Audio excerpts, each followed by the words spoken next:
Hello guys, welcome back to another video. Today we are reacting to the new oversimplified video about Henry the VIII, I think it is.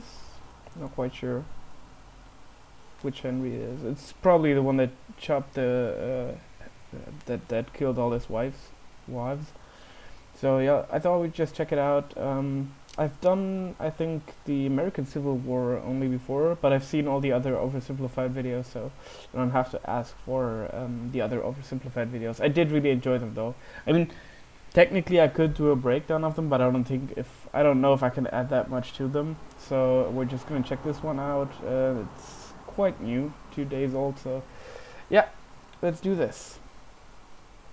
Possible by Honey. Keep watching to find out how you can save money when you shop online. Also, the reviews are in. That's some nice merch. Get your brand new character pin, limited time face mask, and more. Link down below. Limited time Blah. face mask? Sigmund, I don't have much longer. Tell me, was I a good king? You were okay. Will I be remembered as the great warrior king who invaded France, revolutionized English healthcare, and developed great parklands? No, you will be known as the guy who chopped all the heads off his wives' bodies. Probably not. Because of the wife killings? Because of Yeah. the wife killings. Blah. Blah. Sigmund, how did I get here? I still remember the good old days when I was a boy with a heart full of fire. And Mummy would teach me.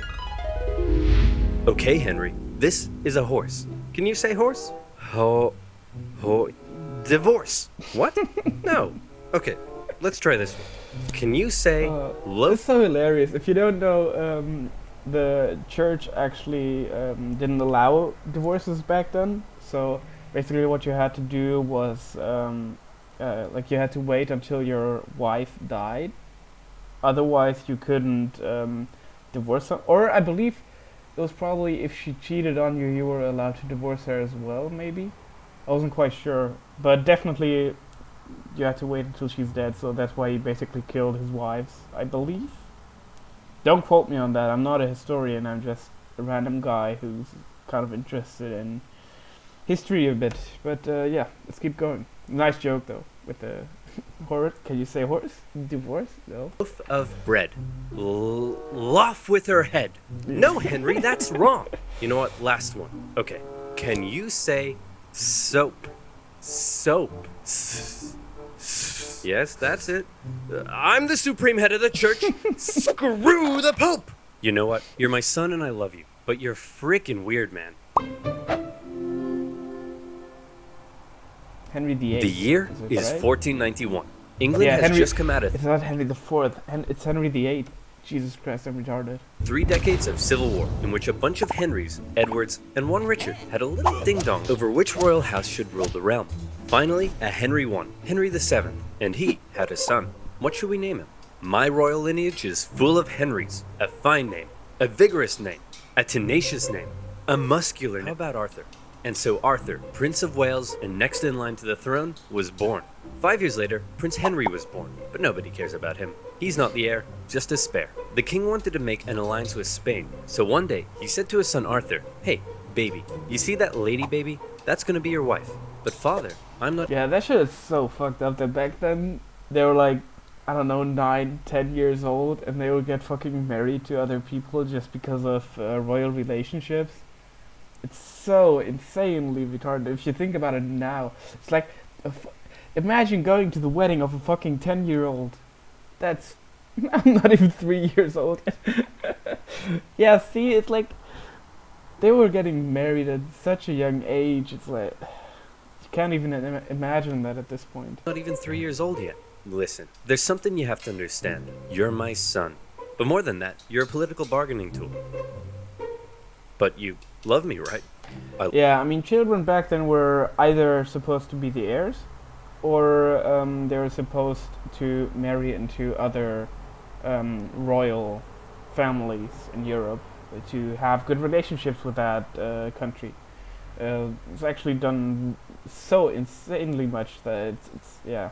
I mean, the Habsburgs actually did it like so insanely much that they basically married into their own family at some point, because they were pretty much married to every single royal family in Europe. which is quite insane if you think about it. But yeah, they actually fucking nuts. Like, read about it. It's so crazy. I love you as a political bargaining tool. Yay. Hey, Pop, who the heck are you? I've written you a poem. Listen here, tiny man. Can't you see that I'm busy? But I'm your son. I have another son? As Arthur was in another palace, being prepped to become king, Henry lived with his mother and 2 sisters at Eltham, where he was being trained for a church career. And not just that, Henry learnt languages. He played sports. He learnt the recorder. For a church career, imagine this motherfucker went into church and never killed his wives. What a nerd. Am I right? Wrong. Henry was the coolest kid around. So I told my Latin teacher he could kissius my buddius. Anyway, here's Wonderwall. Oh my Great god, that's the worst fucking music joke of all time. Scholars and theologians from across Europe came to meet and teach the young Prince Henry, who by all accounts was a very enlightened, bright and charming young boy. Everybody loved Henry, and out of everything Henry was taught, more than anything, he came to adore and respect theology and Catholicism. One of Henry's tutors was English poet laureate John Skelton, who wrote a textbook for Henry that we still have today. In it, he wrote a number of important lessons for the young prince, such as, do not be mean, loathe gluttony, and do not violate widows. Important lessons Good one, dude. for any 9-year-old boy. Around this time, Henry's older brother Arthur, now 15 years old, was married to Catherine of Aragon, sealing the union between England and Spain. And then he died. Oof. Oh, my alliance with Spain, my poor, poor alliance with Spain. And your son, sire? Oh, yes, of course, my son. But mostly my alliance with Spain. Hey, Pop, who the heck are you? Oh, yeah! And just like that, an unprepared Prince Henry was now the new heir to the throne. And how about that alliance with Spain? Well, the solution was simple. Hey, boy, see that full-grown woman over there? That's gonna be your wife. What, my brother's widow? Yes. You're a freaking weirdo, man. Now, in the Bible, there's a verse that says marrying your brother... I would be kind of interested to know at what age. Like, she was 15, but we don't know, or I don't know at this point. Like, what are their age? What is their age at this point? Because Henry's for sure like younger, but I don't know by how much. I mean, it's still fucking weird. Don't get me wrong, but brother's widow, that's a big no-no. So the king needed to convince the Pope and get his special permission. Hey, can I please have my son marry his brother's widow? Sure, why not? And so it was. Henry's life was turned on its head as he was moved to the royal court, next in line to the throne. But tragedy struck when just a few months later, his mother, with whom he was very close, suddenly died in childbirth. The loss of his mother almost certainly had a big effect on the young boy. In his older years, King Henry VII went on a bit of a paranoid trip. As was normal for a king at the time, Henry VII had see, it's interesting because we mostly don't get to hear about this Henry. We only get to hear about Henry VIII, who killed all his wives. So it's kind of interesting to get to know a bit more about his father and what he actually did and what he was like. Had to quell a number of rebellions, and as he aged, he became ever more suspicious of the nobility around him. To keep them in check, he began levying huge, ruinous fines, left, right, and center. Dukes, bishops, barons, even his own mother. No one was safe from his tyranny. And the nobility... How the fuck is his mother still alive at this point? Isn't he, like, really freaking old at this? I thought back then people didn't live that long. That's really interesting. Bishops, barons, even his own mother. No one was safe from his tyranny. And the nobility of England began to suffer. So when Henry VII finally got sick... Oh no, the nobility began to suffer. That's so bad. Not. And died just after Christmas 1508, there was a lot of celebration. Not only because the tyrannical Henry VII was gone, but because his replacement was the ever-popular, charming, and handsome 18-year-old King Henry VIII. Shit, look at the jawline though. Henry married Catherine of Aragon in June 1509. You may be wondering, if it's so weird to marry your brother's widow, and since he's now king, couldn't Henry just decide not to? Well, yes, he could, but by now, Henry wanted to. The thing about Henry that was unlike many kings of the time was he married for love, and he had grown quite fond of Catherine, very fond. Historians say their marriage was unusually good, and so he was coronated king. And what a king. Compared to his tyrannical father, he was an... It's so crazy, like most of these arranged marriages were, like, the spouses actually despised each other. Like they were so disgusted sometimes with each other, and everybody pretty much knew that it was only for diplomatic purposes. And actually, most of them had like a thing on the side. Like there were a lot of royal marriages where both spouses actually had different sexual partners or lovers. So it's so weird when you think about it. An absolute joy. Having the blood of two royal houses, he was widely supported. He was really, really ridiculously good looking, and those famous calves could achieve world peace. Hey Henry, now that you're king, you know what that means. Costume party! Henry pranced around the palace playing dress up with his friends. He wrote plays, he sang songs, he danced. A true Renaissance man, very different from the gluttonous wife killer we think of today. In his early reign, people from near and far would come to ask favors of the generous king. Hey man, could I gain ownership of some land near Upton Snodsbury? Sure thing, pal. Hey, could I be an earl or a baron or a viscount or something? Anything you want, man. Could I get just a really cool pig that has freaking metal wings and 8 legs and shoots flippin' lasers and it can grow more pigs out of it for extra pigs? Say no more. Hey, guys, I was just checking up on the financial report and what the hell? We can't afford this. Henry's council that he inherited from his father weren't happy with all the money he was just throwing around, and they worked hard to curb the king's spending. Since they controlled the royal seals needed to get stuff done, at first they were largely able to control the young king. And for Henry, the most infuriating things of all was they wouldn't let him joust with his friends because it was too dangerous, nor would they let him do the thing he wanted most. Yeah, jousting was really dangerous. Like a lot of people, especially in movies, it's always portrayed as this kind of game, but in reality it was fucking deathmatch, man. Like people either got injured so hard that they couldn't, that they were disabled for the rest of their lives, or that they actually just fucking died right on the spot. So it was really hard and really dangerous. So it's not surprising that they didn't want him to do that. Especially considering that I think at this point he probably had no heir yet, so... Go on a great, glorious, and expensive conquest against England's historic enemy, France. Please guys, I'll keep it cheap. How? I'm glad you asked. I've got a promo code. For a nice segue. The financial burden of war? Yeah. We're gonna let this one go through. Honey is the free browser extension that automatically finds promo codes when you shop online. Imagine you're on one of your favorite websites. Not that one. And you want to reinvent yourself with some fresh new threads. Oh, hi little dancing man. Got any sick promo codes for me? You do. Holy shit, what the fuck did he buy? $189? What the fuck did you buy, man? Oh, hi little dancing man. Got any sick promo codes for me? You do? Nice. You just saved $40 on your online shop. You rockstar.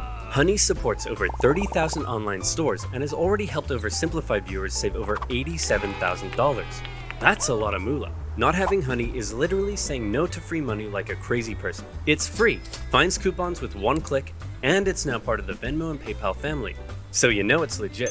Get Honey for free at joinhoney.com/oversimplified. That's joinhoney.com/oversimplified. And you'll also be supporting my channel. So thank you. Now, where were we? Oh yeah, sexy calves, excessive spending, and war with France. Henry wanted... See, that's another thing I actually didn't know about, that he went to war with France, because the only thing you ever hear about this motherfucker is that he killed his wives. Like, there's nothing else you ever get to know about him. Lord, he wanted to go down in history. If he didn't go to war in France, was he even the King of England? Man, I want to go to war so bad, but the council won't let me. Hey, maybe I can help with that. Whoa, it's Cardinal Wolsey, one of my best friends. Despite being an old-ass man, Cardinal Wolsey knew that if he helped King Henry, there'd likely be something in it for him. So what was his great, intricate plan to curb the council's power? You're the king, dum-dum. You can do whatever you want. What? Actual five-head big brain move. Wolsey began writing bills that simply didn't require the seals, and thus Henry was back on top. For his efforts, Wolsey began to climb the ranks, and he became something of a yes man for King Henry, encouraging Henry to frolic and play while Wolsey took care of business. Hey, kid, you want to go on an adventure? Do I ever? The Pope was at war with France and he needed some help.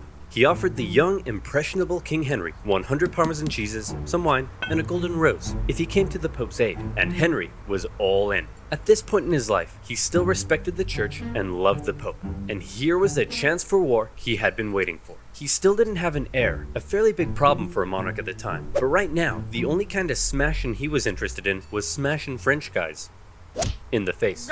And so off he went. The English already held the French city of Calais. From there, Henry made a glorious victory at the Battle of the Spurs. He took the French cities of Terouanne and Tournai. Word of his victories spread. This was it. Here was the glory he had been waiting for. Back home, his beautiful wife also led armies to victory in Scotland. And better yet, she was pregnant. Soon, Henry would have an heir. All of Henry's wildest dreams were coming true. Oh, he ran out of money. As the French prepared to invade Italy, all Henry could do was go home. Well, at least now I have an heir to cheer me up. Bring me my son. Henry, this is Mary. Mary? That's a funny name for a boy. Henry, it's a girl.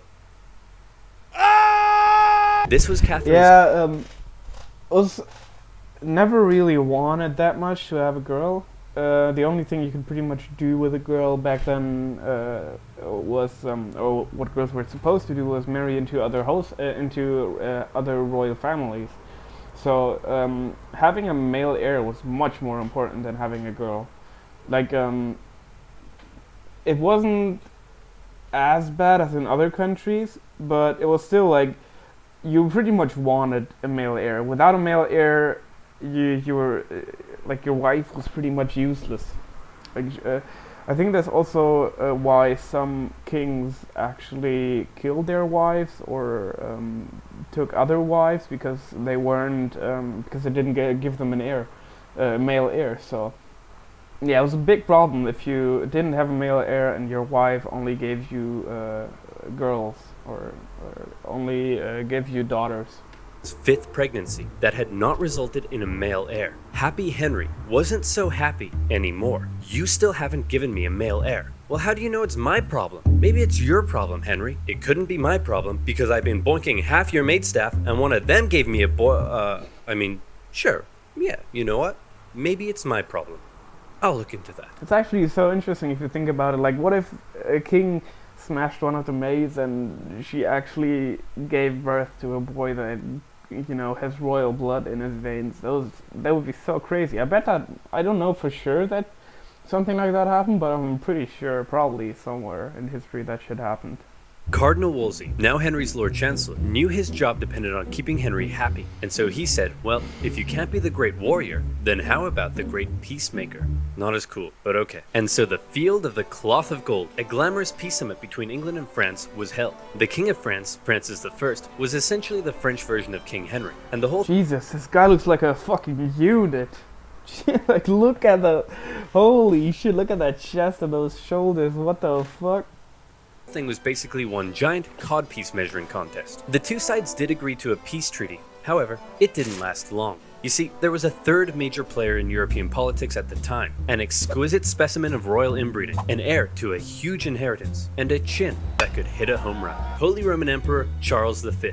He was Henry's wife's nephew. Henry had helped him out in the past to put down a Spanish rebellion, and now the two wanted to make an alliance, and so a marriage was arranged. Mary, I'd like to introduce you to your 22-year-old fully grown adult cousin, and now your future husband. Ew, he looks inbred. Mary!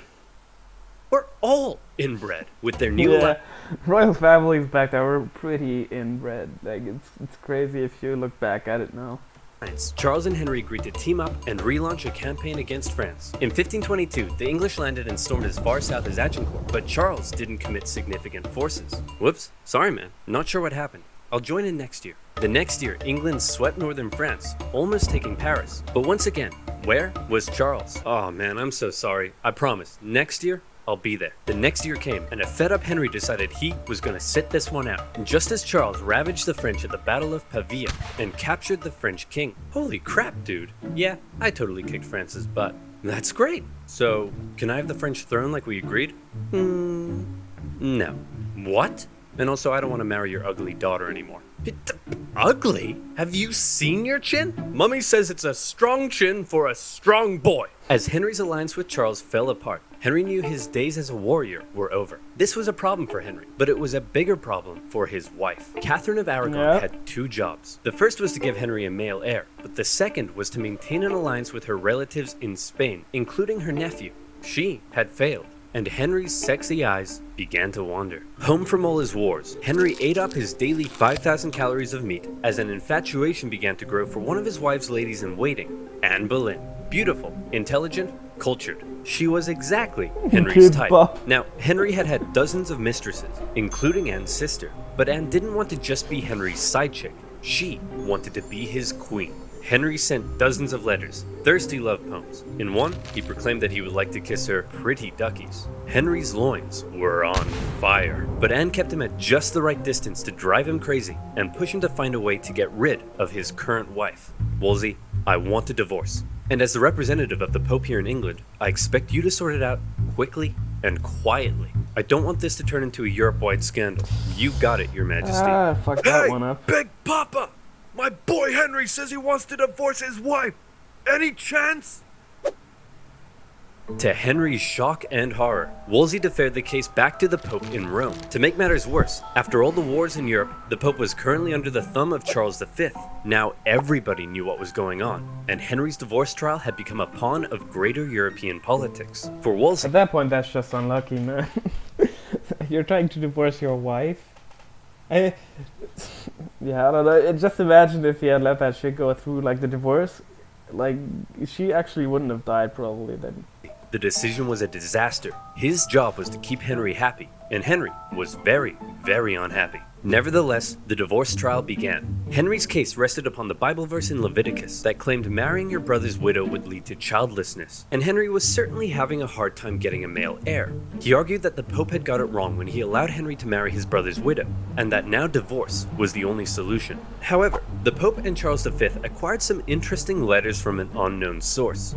He wants to kiss her pretty duckies? Man, this guy's loins are on fire! The Pope now knew the case for divorce may not actually be found in Henry's Bible, but in Henry's pants. After escaping Charles V, the Pope did send out one Cardinal Campeggio to oversee the trial. Campeggio was an old man racked with gout. It took him 6 painful months to travel from Rome to England, and when he finally got there, this kept happening. Hey, I need you to take a look at this evidence. I can't. My gout is acting up. Hey, are you ready to take my testimony? I can't. My gout is acting up. Hey, can you please make a decision? I can't. Your gout is acting up. My gout is acting up. Anne Boleyn, with her Protestant views in support of the Reformation, suspected the Pope was just delaying. For 2 whole years, the trial dragged on, and in the end, the Pope simply said, no divorce for you. Henry, the king that had previously defended the Pope militarily from France and intellectually from the reformist ideas of Martin Luther, who had once respected the Pope above all, now found the Pope standing between him and... Yeah, because at this point the problems between Protestants and Catholics are kind of exploding more and more, you know, since Martin Luther actually started this whole stuff, you know, the whole Reformation. There were so many countries who turned to his, or kind of turned Protestant, and if I'm not wrong, Henry became Protestant as well. So let's watch. Fourth base. Your Majesty, what will you do? I'm the king, dum-dum. I can do whatever I want. What? For his failure, Henry removed Wolsey from the court, a decision that was likely influenced by Anne Boleyn, who disliked the cardinal. Having fallen from grace and with potential charges of treason over his head, Wolsey died of illness a year later. Then, Henry set about removing England from the influence of the Pope. Hey, if you do that, I'll excommunicate you. Who cares, man? Oh no! Apathy! My weakness! Henry gathered theologians and like scholars what's the Pope gonna do? Like, Henry doesn't give a fuck. Together to help him make his case against the Pope. Together, they argued to the people of England that the Pope's rule over the Church was basically a takeover of what had once been a self-governing, national, English church. And if that sounds familiar, some historians do believe this moment may have laid the foundations for English Euroscepticism. That's right, Brexit may have been influenced by Henry's explosive loins. By and large, the people gave Henry their support, and those that didn't. That seems kind of far-fetched, though. Like, obviously there are similarities in the concept, but... I don't know. It seems kind of far-fetched to me, if we're gonna be honest. We're gonna be in for a rough time. But for now, Henry assumed the role of supreme head of the English church, and his next divorce trial was a foregone conclusion. Catherine of Aragon was Aragon, and Anne Boleyn was in. That's such a good one, man. Those are bars, man. Conclusion. Catherine of Aragon was Aragon, and Anne Boleyn was in. Alright, I've upended the entire country to be with you, so you'd better give me a son, okay? Now, did you get my letter about the duckies? Having finally married the girl of his dreams, it was party time for Henry. And what a party. Life in the Tudor court was non-stop. Huge banquets, with each person eating on average 5,000 calories a day. And no vegetables. Those are for poor people. Rich people ate meat. And so you know what else is for rich people? Constipation. But don't let that stop the party. The toilets are communal. And Henry himself was the center of everything. He ate the best food. He had 1,200 pairs of shoes. He didn't even have to wipe his own bum bum. Life was great. Everyone? That sounds pretty bad. Not having to wipe your own ass? Like, damn, at that point, are you even a fucking self-functioning human anymore? I give you your majesty, King Henry the VIII. But how did they pay for it all? Well, influenced by his fairly Protestant new wife, since Henry had overturned the organization of the church, this is how they paid for it. Oh my goodness, how awful. Selling fake fragments of the cross? Vials of Jesus' blood that you got from a duck? Using religion in this way? This is terrible. I must confiscate all this money at once. Yes, how awful. I must take all of this away immediately. Monasteries across the nation were dissolved and their riches placed in the royal coffers. Obviously, many people weren't too happy about this, but Henry had a plan for that as well. Yeah, I mean, the thing is, at that point, like, England is still pretty divided. There are still, like, quite some people who are siding with the Catholic Church and, think that the Pope is still their leader, so, yeah, it's kind of, I mean, it says here that you kind of just killed them, beheaded them one by one, so I guess that works as well. Because once you take the figures of influence away, like all the bishops and all that shit, then most of the people who still believe in the Catholic Church are probably going to be scared because there's no leader that they can really rely on guidance for. Like, at least no religious leader. And they, at some point, just have to turn to Henry for that. Henry's descent into tyranny had begun, as any who rejected his new claim as supreme head of the English church found their heads on the chopping block. And so Henry partied. He danced, he sang, he ate, he jousted.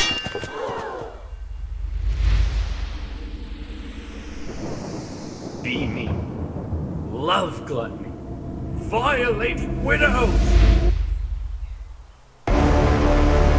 In 1536, Henry fell from his horse in a jousting accident. Not for the first time, but certainly the heaviest fall he had taken yet. Some historians believe the brain damage caused by the incident may have violently accelerated Henry's descent into tyranny. That's really interesting. Because obviously it's hard to talk about the mind state of kings or famous people back then, because we mostly don't have really that much evidence for any of it, besides people actually telling us about it, or people back then writing it down basically, so we could read it. But it's quite interesting. I always love to see more about this, because obviously back then psychology wasn't really a thing. Like, I think the most ideas about psychology probably started in the late 1800s, early 1900s. That's kind of where most of the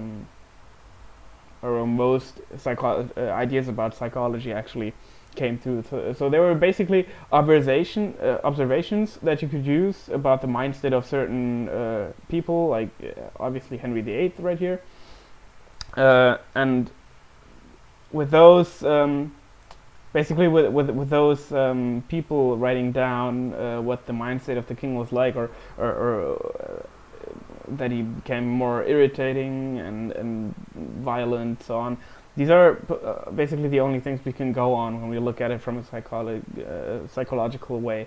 So yeah, it's always really interesting to hear about psychology and the mind state of royal people.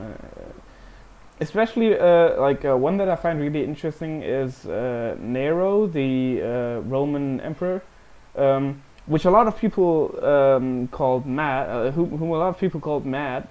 A lot of people said he was crazy and he burned down Rome, and there are all these crazy theories and stories about him, when in reality he was a really good emperor and did a lot of good things for Rome.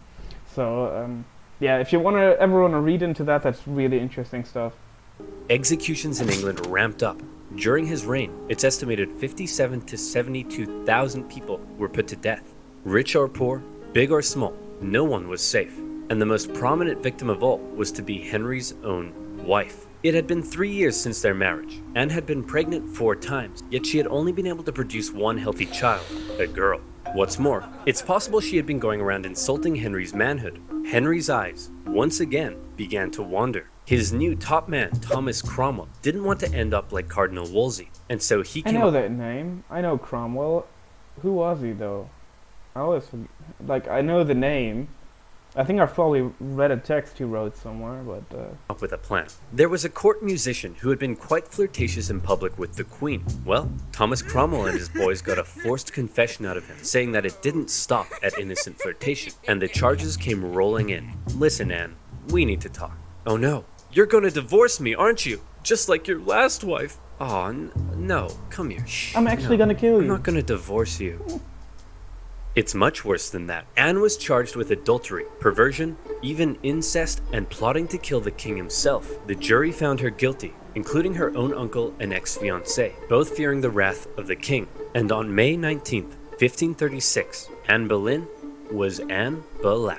Literally the next day, Henry married one Okay, you gotta stop it though. It's kind of getting too much. of Anne's ladies-in-waiting, Jane Seymour, his third wife. After Anne had smack-talked his manhood, and since he still had no male heir, Henry went on a campaign to ensure the public knew he was as virile as it gets. He had this famous portrait painted of the manliest man I've ever seen, and later, he would even have his physician make a declaration about his health.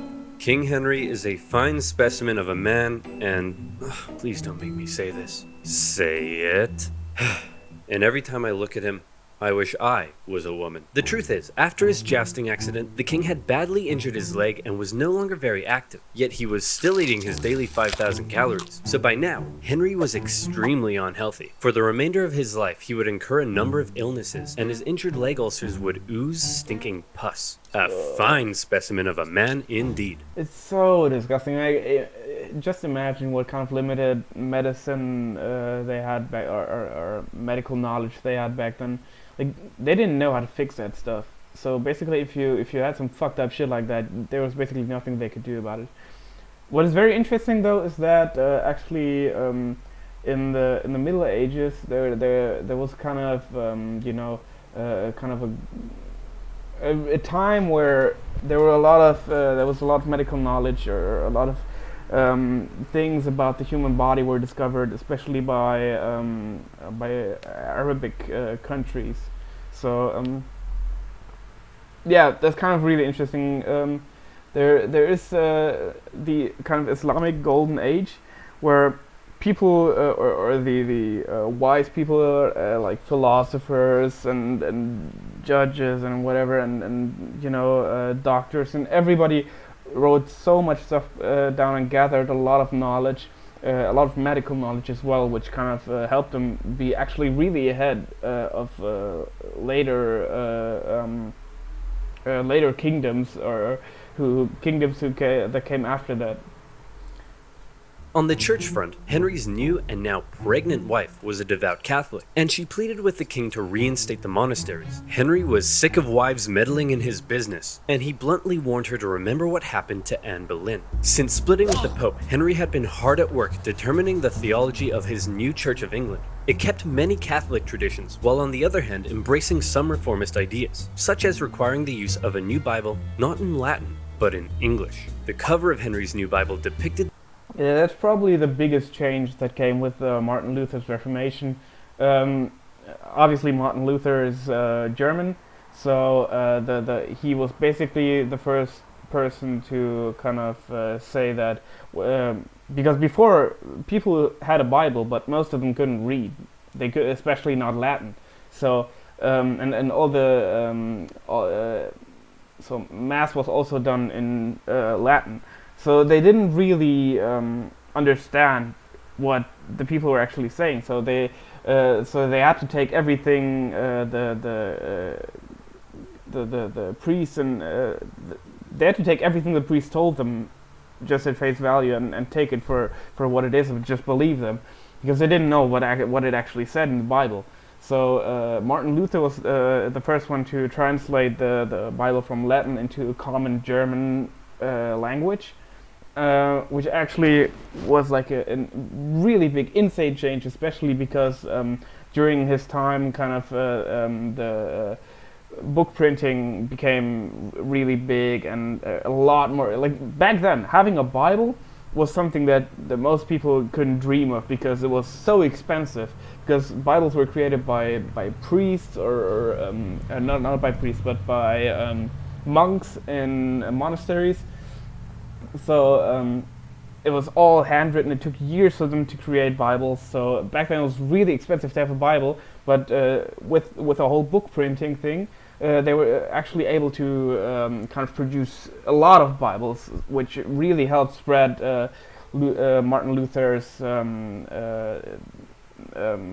thesis and his ideas about the Reformation, and also his translated Bible, which made it possible for a lot of more poor people to actually finally understand what the Bible was about and what the Bible was saying. So that was a really big change, and basically it just started being translated into different languages, like English, for example.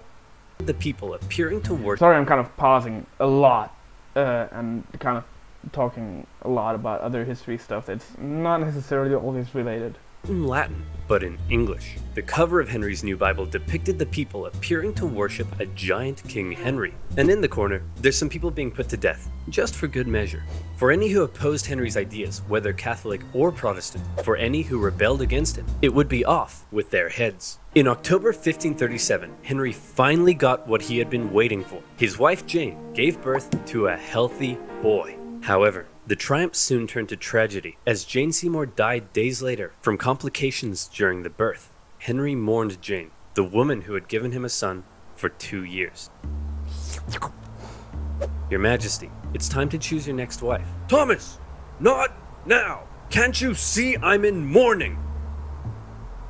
That one. The woman Thomas Cromwell had lined up for Henry's next marriage was the sister of a powerful German duke. But all Henry cared about was that she was pretty as pie, and Thomas Cromwell promised that indeed she was. However, when she arrived in England, Henry was less than pleased. Your Majesty, let me introduce you to your fourth wife, Anne of Cleves.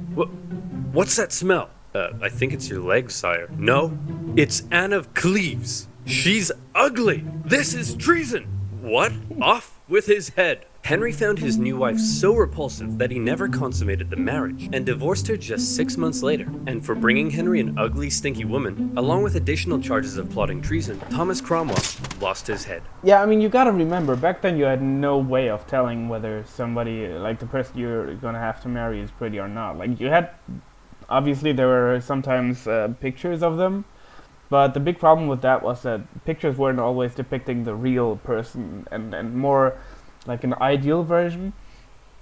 You can also see that with Henry, the painting he ordered to be made of him probably didn't look that much like him. Like, especially kings always had the painters depict them in the most ideal way possible. So these weren't always accurate. So when you finally get to see who you're gonna be marrying, it could just be that you're really disappointed because the person doesn't look. It's basically the equivalent of seeing somebody's profile picture and then in reality they're not as good looking. So yeah, that's basically what it was like. Like back then they had no way of telling, because most of the time it was very accurate. The very same day of Cromwell's execution, Henry married his fifth wife, the famed beauty Catherine Howard. She's believed to have only been 17 at the time. Henry was 49. And like Anne of Cleves, Catherine Howard didn't last It's so crazy. They didn't give a fuck back then about age. long. You see, for some reason, she may not have been entirely satisfied with her 49-year-old fine specimen of a man, and it's possible she engaged in a number of extramarital affairs, including one What the hell?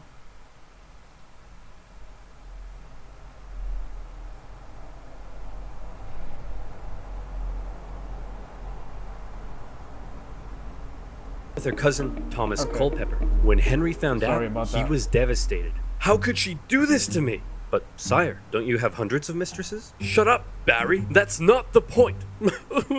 Your Majesty, you're crying. I'm not crying. It's just that Let's actually run this back. That was Culpeper. kind of annoying. Possible she engaged not have been entirely satisfied with her 49-year-old fine specimen of a man, and it's possible she engaged in a number of extramarital affairs, including one with her cousin, Thomas Culpeper. When Henry found out, he was devastated. How could she do this to me? But, sire, Yeah, as I said before, like royal marriages, like most of them didn't work out, so they pretty much slept with other people and didn't give a fuck really.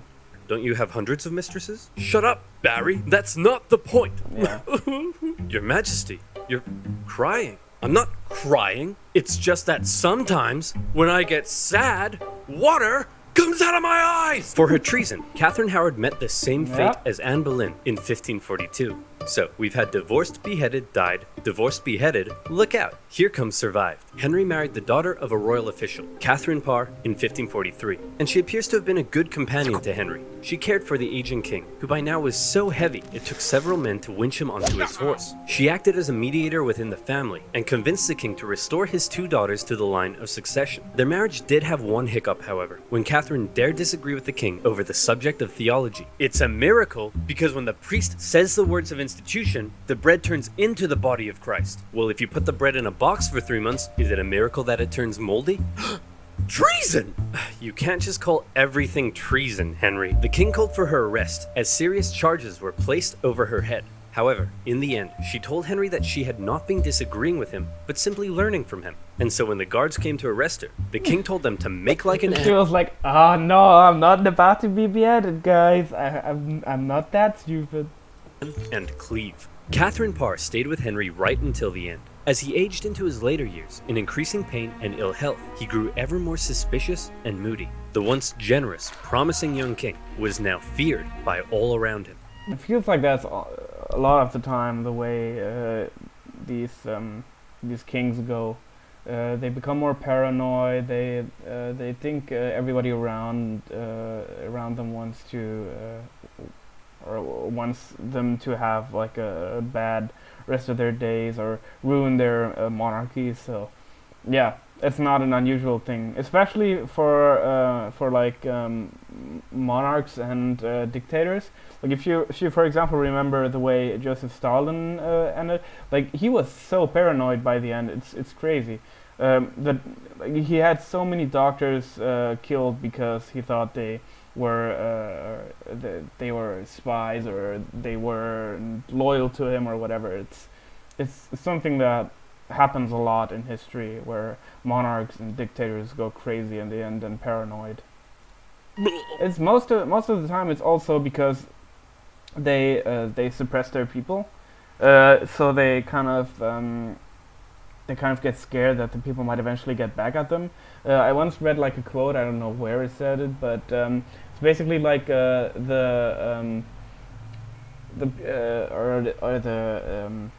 what does it say? It's like basically it says the people are most dangerous, or just the general populace is basically the most dangerous thing for a dictator, because they're being suppressed for so long that eventually they're gonna burst. And the more you suppress your people, the more angry they're gonna get, and the higher is the possibility that eventually they're gonna revolt. Sigmund, I don't have much longer. Hold me. Of course, sire. Do you have any final wishes?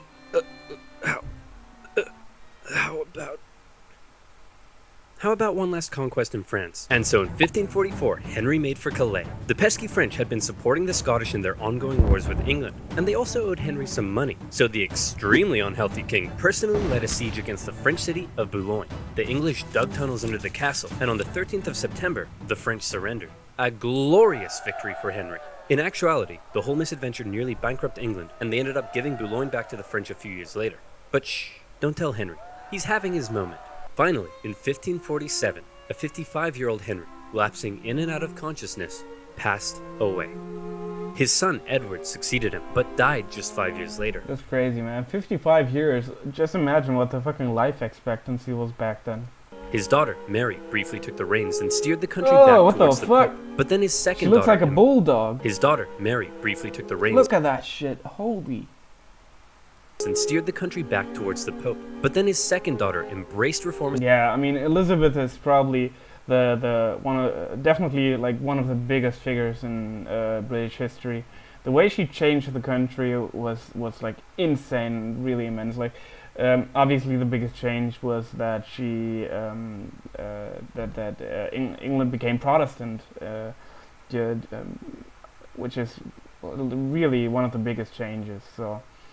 Yeah, Elizabeth definitely very interesting character and really smart as well. So it's really cool to like if you ever want to read more about her, it's definitely worth it. She was a really interesting person.